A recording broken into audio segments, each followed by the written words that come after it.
Dating. You meet someone, you have so much in common, and after some time passes you might fall in love. Or at least that's how it used to be. Today, dating is harder than ever with the internet and new dating apps. Suicide rates are at an alarming all-time high and are most common in younger people. Welcome to Dating in 2020.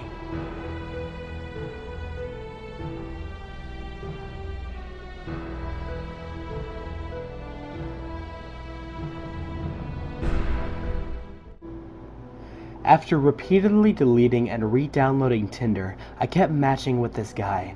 I always got a weird vibe off of him, but eventually we met up in a day for brunch, which led to some afternoon G&Ts.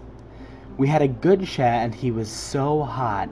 I took him back to my place, we listened to music and chatted, and then fucked a lot. The sex was mind-blowing if I'm honest. We were seeing each other on and off for about 2 months, mostly just hooking up. He was living up north and was only occasionally in London for work, so I didn't initially find it weird that sometimes he would go AWOL. But I started to have suspicions about a girl I saw on his social media. I decided to end it as I definitely had feelings for him at this point, and I already knew he was bad news. He loved drugs and hated ambition. I cried it out, then posted a "fuck you, I'm hot" selfie on Instagram, only to get a DM from some random girl to ask me if that post had been about that guy. Long story short, I found out that he had been in not one, but 2 long-term relationships when we first met, as well as other flings with God knows how many other girls. The fucker also gave me chlamydia. Okay, so I know I just put in like an annotation at the beginning of the video, but I just want to say it again. This video is not meant to harm any company whatsoever, but this is just one out of the 1,000 stories online that I can find about dating apps that go horribly wrong. We're going to get into a lot more in greater detail, but first, I just wanted to reassure again that this video is not meant to harm any person or any company. All of the pictures and the stories that you're going to see in this video are found online. I'm going to be providing links for most of these in the description below. Alright, let's continue. Another thing that I want to draw attention to is that I am not bashing dating apps whatsoever. I've used them before. I have a ton of friends that use them. I know that actually a lot of the times they actually work out for people, and people have met their wives and husbands on dating apps. I'm not bashing them whatsoever because they work. It's proven that they have worked.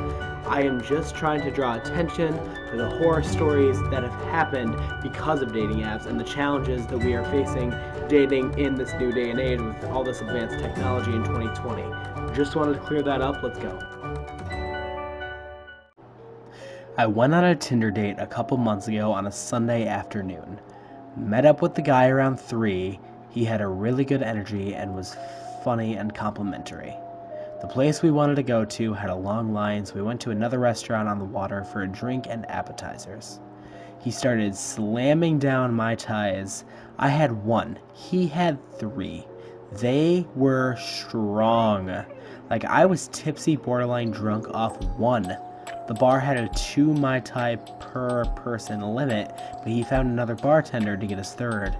He got drunker and drunker and started telling me he loved me. Joking at first, but getting increasingly serious.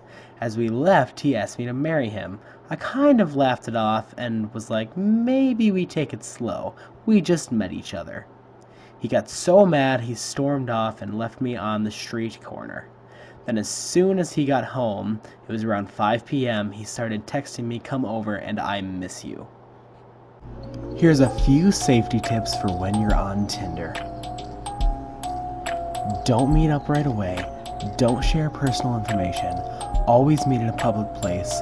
Always tell a friend where you're going, and don't feel pressured to do anything. Here's a couple ways to tell them you're not interested. Be polite, treat them with respect, and don't try to push a friendship.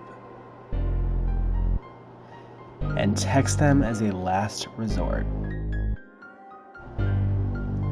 I was sexting with this really hot girl after matching for about a day. She started to get all kinky with me, and I got really excited. I asked her when we could meet up, and finally she told me that she was just a guy that was trolling me. I proceeded to unmatch.